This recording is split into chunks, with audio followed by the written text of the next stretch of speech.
So today I'm going to be sewing the Sydney satchel.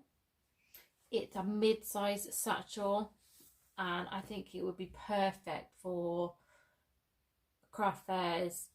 It's just a lovely quick sew. Now after you've done the interfacing, we need to make the outer gusset and then we can put some pieces on foam. Now my fabric's non-directional, so when I laid them right sides together, it didn't matter which of the short ends I sewed together. But if your fabric is directional, make sure that both pieces are directionally the right way up, and then you would sew along the bottom edge, so the lower of the shorter ends. And then open the seam allowance up and top stitch either side, both sides, before we can add this to foam. So you grab your flap, your two outer body pieces and your made outer gusset, and then lay it on top of your piece of foam. It will fit, just jiggle it round and see which works best, and then trim around them. And then all we do is we need to baste stitch them together, so your pieces to the foam within the seam allowance, so about 1/4 inch, as you can see I've got there. But what I did first is I've removed the foam from the seam allowance of the points, so any corners, and this way when we're joining them together and then we've got to fold it to top stitch at the end, it just reduces bulk. I shall clip that one together and sew that one in a second, but as you can see I've removed the foam from the corners. Another outer piece here. I'm going a bit different to the pattern. I've also decorated my flap. If you want to decorate your flap, I do recommend doing it after you've put it on the foam, and that way everything's nice and stable, not like my camera which is having a wobble. But these are the 4 pieces that need the foam, and once you've done that we can go on to our construction. So for all intents and purposes this is made. I'm going to do it off camera. This is made. It's on its foam, they're sewn together. And the first things first is the flap. So like I said, if you want to decorate it, do it now. If you're going to add rivets, be mindful of whatever closure you're going to use, or put them in after you added the closure, after you've put them together, put the rivets in. This is how I've done this one. There are many ways you can do it, or keep it plain. In the playlist is a video showing you a couple of different styles if you want some inspiration, and also showing you different locks that I've used and how a basic way of how to put them in. Enough chit-chatting. I've lost my quilting ruler already. There it is. I like to draw my seam allowance, and there's absolutely no shame in it. Just make things an awful lot easier.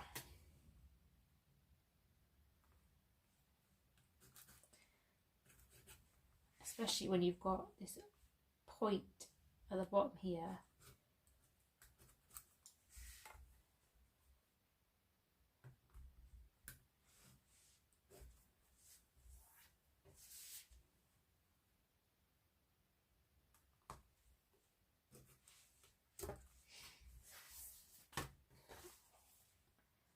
It makes this point at the bottom lovely and even. Now I will give you a little cheat code.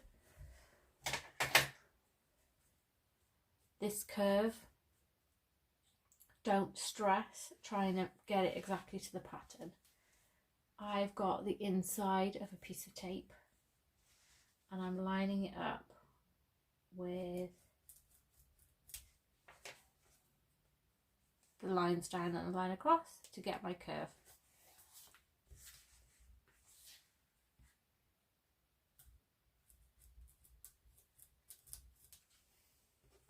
So if you feel more comfortable doing a big sweeping curve, absolutely fine. If you want to make it a point, absolutely fine. Just try and make sure that whatever you do, they are the same as each other.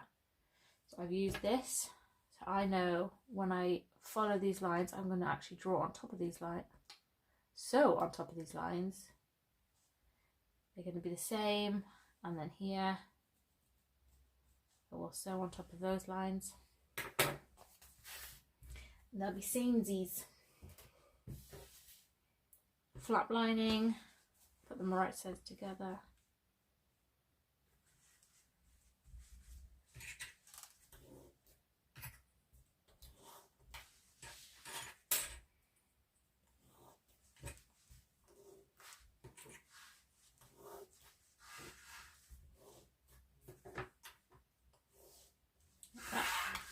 We're going to sew them together around here, using seam allowance, leave the top open for turning it right side out. I'm going to sew it off camera because I've got a flickery light bulb. I think it's because I'm not using fancy technology. I've got a flickery light bulb, so it's a lot easier if I sew it off the screen and then we don't have any worries. So I have sewn them together. I am just going to use a little bit of pinking shears on the curves.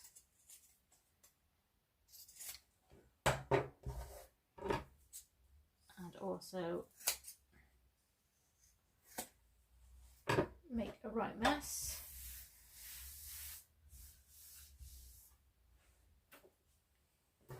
I've trimmed off the points.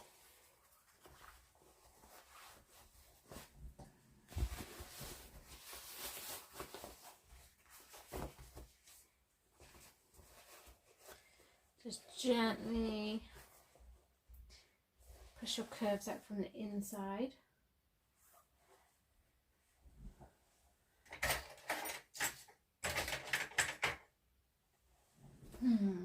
Got no pokey tools.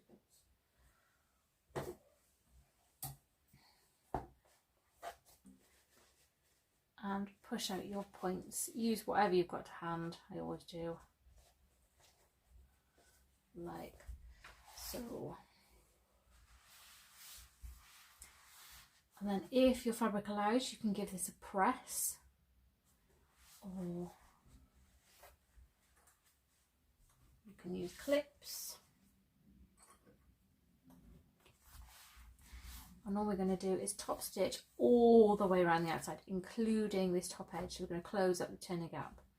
The top edge, top stitch all the way around the edge. You can tell it's been a while since I've made a film. There we go. So that's flat-ish, but is top stitched. So we can pop that aside for now, and we'll work on the back pocket, which in the pattern is called the outer pocket. So I've done mine in an accent fabric instead of the outer fabric that is in the pattern, because as I said, I'm going for something a little bit different.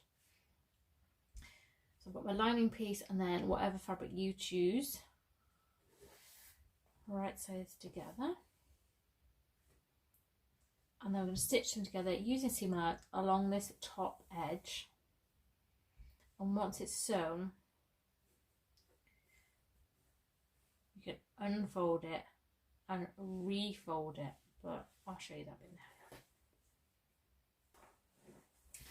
So I jumped ahead, but I've sewn them together, and as I was saying, we'd unfold it. I would give it a little press, if you can. Press it now before refolding it so the right side's out. if you press it, it helps you to get a crisper line, but that's only if your fabric allows. So I'm going to do that, and once you've pressed it and folded, we can top stitch along this folded edge. Outer pocket, and I have an outer body piece here. I'm going to paste them together. So yours might be two of the same fabric, it might be a different way. Either way is good. What I like to do is get my quilting rule and make sure the pocket's even. Now if you don't have a quilting rule, that's fine. You can measure using a regular ruler.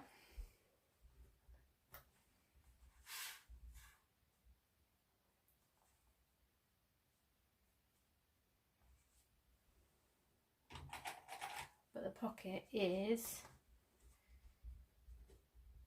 2 inches down from the top. That's what I've got. Now when I baste, I always find if you start one edge and you go all around, it shifts the fabric and you end up with a wonky pocket. So I like to start at the top, baste in the middle, flip it over, start at this top side and baste in the middle, and then generally 9 times out of 10 I still have a straight pocket, nothing shifts. So that's what I'm going to do. I'm going to baste them together within the seam allowance at 1/4 inch. That's what we like, and then we can go on to the next step. So I'll just quickly re-show you this. I've sewn it on, and I'll just do a quick double check. Yes, it has stayed beautifully straight. If you flip it over and any of your pocket kind of peeks past the outer body, it happens. I've got a little bit there. Just trim it off. Trim it back to the shape of the outer body piece. And one last thing to do before we make the outer construction is strap connectors. Strap connectors. 2 of. Now, depending on your fabric, you might be able to fold yours in half long ways and press. Now, mine are faux leather.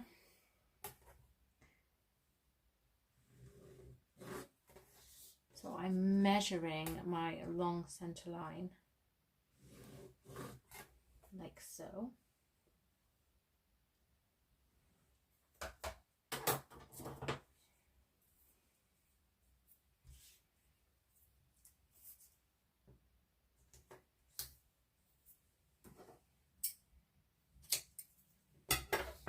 This is how I do my faux leather ones.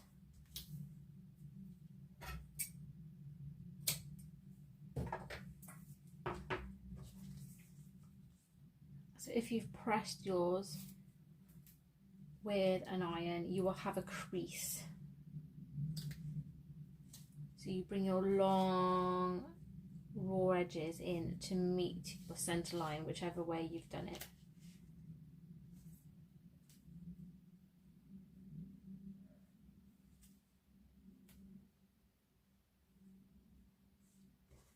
Like so.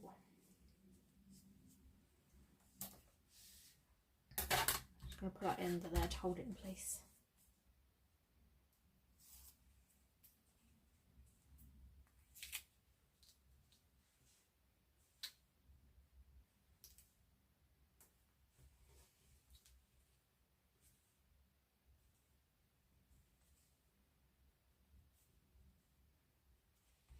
Like that. Then all we're going to do is top stitch down the long sides, and I'm going to do that on both of them.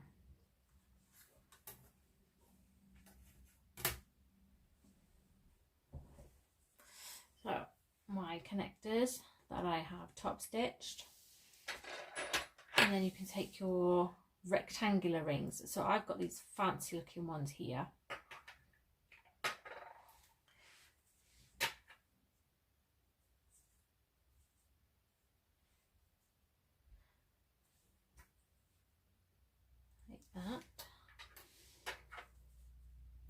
You want to enclose the raw edges so you don't see them. And then base stitch them together along these short raw ends. Like that. Then grab your outer gusset.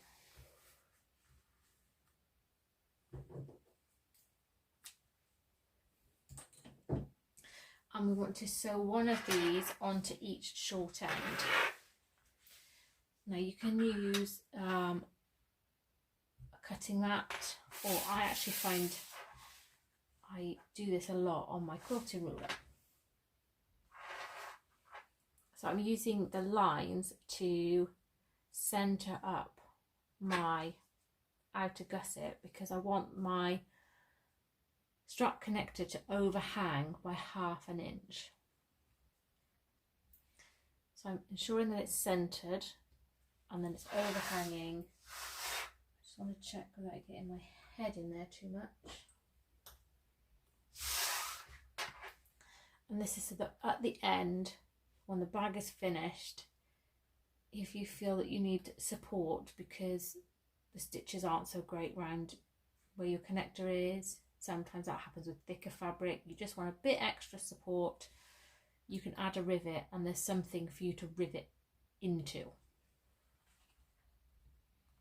But I will show you that right at the end, but this is what we're doing, why we're doing it. Centering, I'm using the lines.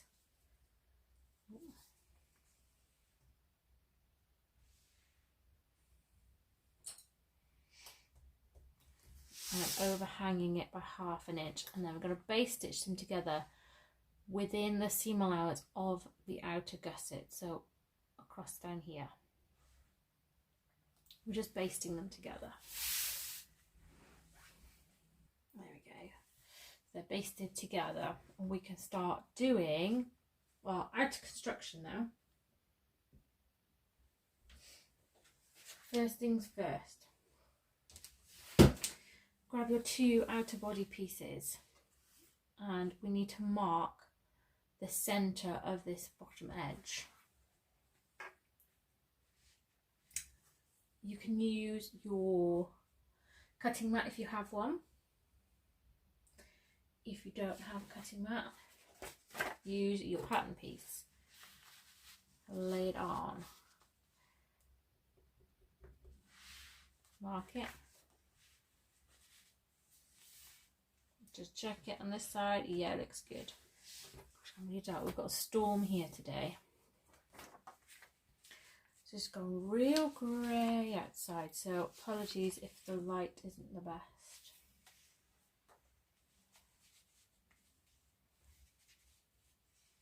Yep, that looks good to me. You don't need to mark the centre of the gusset because the centre is our join. Take the back one. The back one is the one with a pocket. You don't want the pocket on the front because we're going to be putting in our lock at the end, and you don't really want it to go through the pocket unless you don't mind. So take your outer back with the pocket, lay on your gusset, and then we're matching up the mark we've just made with the join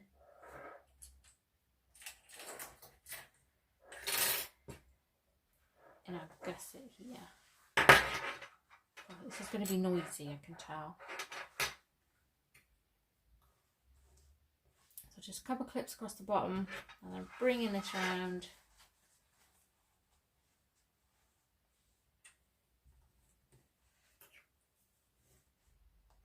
There. This will fit, but we didn't want too much excess. So what I do is I roll the gusset out and then bring the outer body piece to meet it.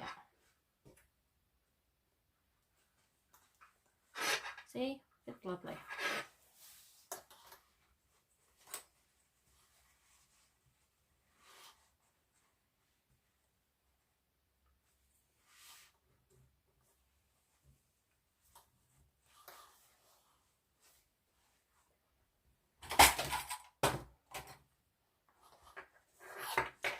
or another way you can do it is I just tend to just gently push that down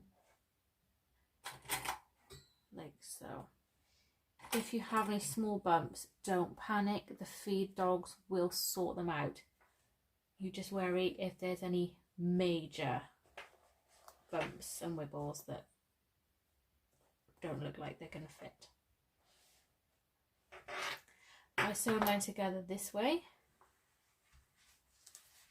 and like I said, the feed dogs are going to sort out the bottom edge, and we just need to make sure that we're matching up the gusset as we go along and sew them together using seam allowance, just like that.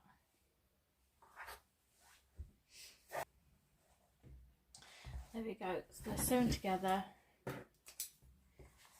I'm just going to trim the seam allowance, but I'm not going to trim this top little bit.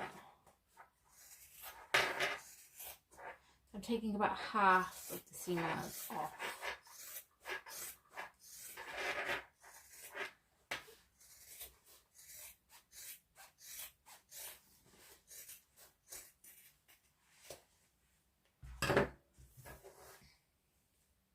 I always leave the little top bit because at the end in construction we have to open the seam allowance, and it's really hard to do if you've got these teeny little seams. So I always leave this big bit so you've got something to actually open. Now I like to add my flap now because it's a lot easier to do now than on a complete outer. So take your flap right sides to the back of the bag and just centre it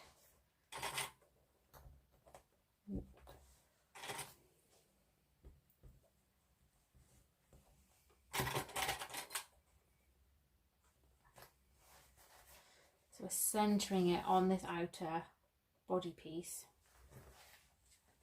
Make sure it's nice and level. I'll just tidy mine up now, and then we baste them, so again within the seam allowance, 1/4 inch is fine, along this top edge.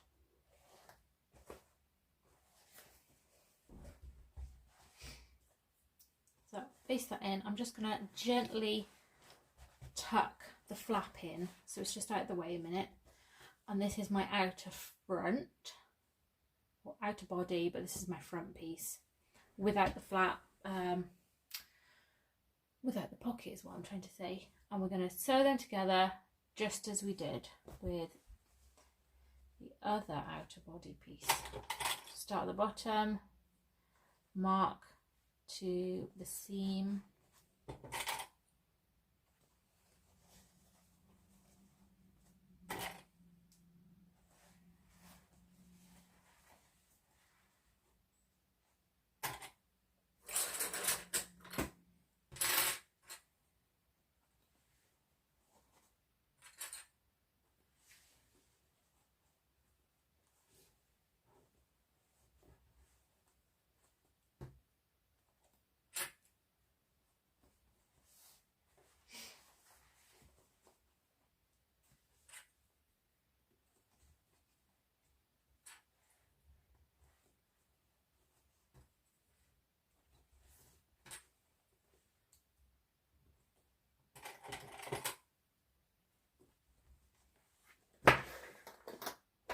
there we go, and same again, but obviously we've got this other panel in here.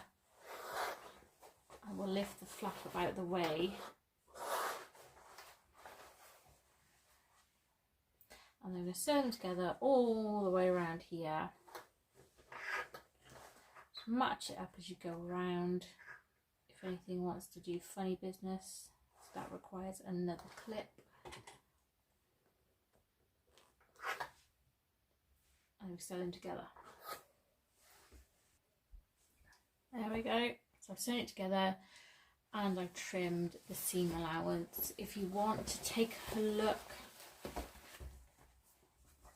just check that there aren't any puckers. Just make sure everything looks happy. This is why I've done mine a different way, just to give it a bit of a different effect. Just simply by switching up the fabric makes it look like a completely different bag.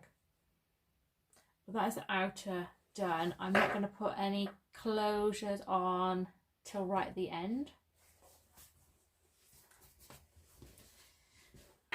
But you may have also noticed that I haven't in the video made the strap. The strap is in a separate video in the playlist. It just makes it easier, it saves time if I don't have to show you how to make a strap in every video. So, if you want to make a strap now, feel free, but join me for video 2, part 2, where we make the outer, not the outer, the lining. Because we've made the outer. See, I told you. I haven't done this for a while. See you in part 2.